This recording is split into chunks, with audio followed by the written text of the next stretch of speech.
Hello students, and welcome to your very first rundown video. In this video, I'm going to cover everything that you need to know in order to be successful for this week of asynchronous humanity work. So as I mentioned before, the very first thing you're going to do is always switch from stream view to classwork. When you switch from classwork, you'll notice that your assignments are organized by modules, and each module is titled by the week. So this is our first week of hybrid learning, and April 12th through the 16th. And all the assignments underneath this module are the assignments you need to complete during your asynchronous humanities periods this week. Notice that they are numbered, so that is because I need for you to complete them in that specific order. Number 1 will always be our Start Here video. It's the video you are currently watching now. Number 2. Later on in this video, I am going to cover Cornell notes, and I'm going to give you an opportunity to practice Cornell notes in this assignment here. So if you click this assignment, please read the directions carefully. You're going to find an article of your choice, any article online, and you're going to read it and then complete thorough Cornell notes for them.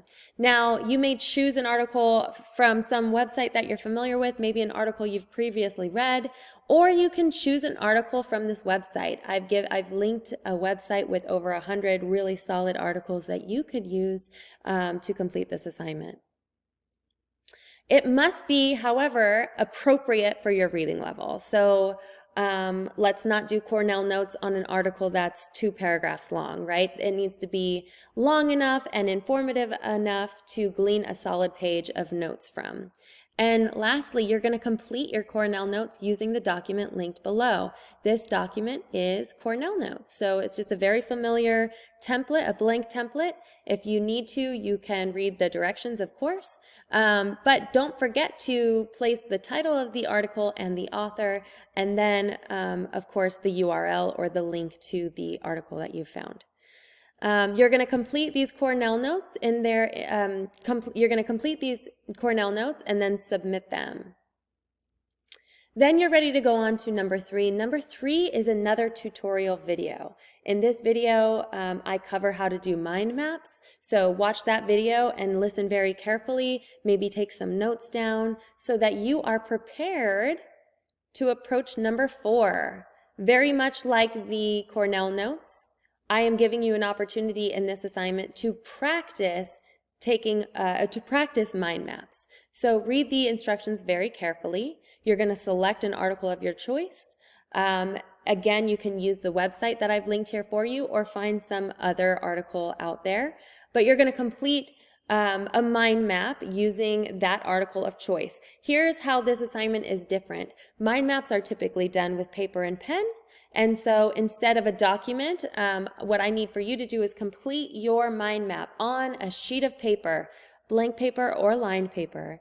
And when you're finished with your mind map, you will take a photo of it and you will upload it in order to submit it.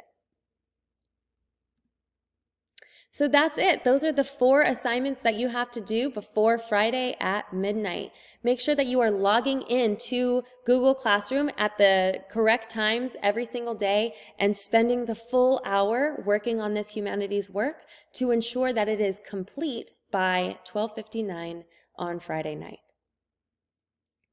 Now, also in this rundown video, I am going to give you a brief overview of Cornell notes. Now, I say brief because we have already learned how to do Cornell notes, and many of you have done beautiful Cornell notes. You're very familiar with the strategy. However, after our after our project reflections and some of the work that you guys turned in, I am realizing that some of you could really benefit from a little bit more direction. So in this, for the rest of this video, it's going to be a quick overview, some direction on how to complete really thorough and beautiful Cornell notes.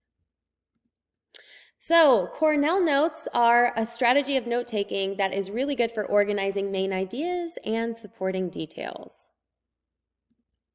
So I'm going to give you an example, right? So there's this, of course, this is just a very short passage from a much longer article. But we're going to read this together, and then I'm going to show you how I completed Cornell notes for these few passages. What is deliberate practice? Deliberate practice refers to a special type of practice that is purposeful and systematic. While regular practice might include mindless repetitions, deliberate practice requires focused attention and is conducted with the specific goal of improving performance. When Ben Hogan carefully reconstructed each step of his golf swing, he was engaging in deliberate practice. He wasn't just taking cuts, he was finely tuning his technique. The greatest challenge of deliberate practice is to remain focused. In the beginning, showing up and putting in your reps is the most important thing. But after a while, we begin to carelessly overlook small errors and miss daily opportunities for improvement. This is because the natural tendency of the human brain is to transform repeated behaviors into automatic habits. For example, when you first learned to tie your shoe, you had to think carefully about each step of the process. Today, after many repetitions, your brain can perform the sequence automatically. The more we repeat a task, the more mindless it becomes. All right, so I'm going to stop there, just a couple paragraphs of an article, and let's take a look at how I approach Cornell notes. So we know that on one side of the template, this is where we put main ideas, important concepts, questions we might have, new terms that are important. And on the other side of that line is where we go into depth, really expanding on those things that we've put on the left. So make sure that what's on the right is relevant and connected and is an expansion of what we've put on the left here. So a couple main ideas that I got from these few passages here is deliberate practice. That's an important key concept, right? And deliberate practice I learned when I went back into the text. It's a type of practice. It's purposeful, it's systematic, it's intentional, not practicing for the sake of practice, but detail-specific practice. Another main idea that I noticed was, or a term that I heard was mindless repetition. And so I'm going to explain that on this side here. Unlike deliberate practice, mindless practice is less intentional. It is the repeated behavior with little focus or intention. It is often the type of practice we put in when we're first learning something and can cause us to overlook small errors. It is not very helpful for improvement or growth. The last sort of point that I felt was important in those three passages was repeated behaviors equals automatic habits. Our brain has a natural tendency to transform repeated behaviors into automatic habits. The things we do again and again become almost second nature and eventually require very little cognitive focus to perform. So while practicing different new actions, deliberate practice will work to ensure that the automatic habit established is one of most quality. So notice that when I'm going into depth explaining these things here, I am using my own words, my own thoughts.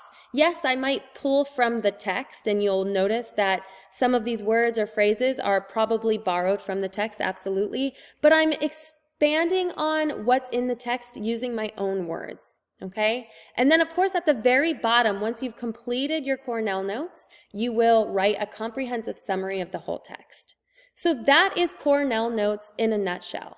And now what I want to do is show you some beautiful examples from your classmates. I have removed names to be respectful of these particular students, but I want to give you some really awesome examples so that as you are approaching Cornell notes, you know exactly what to do.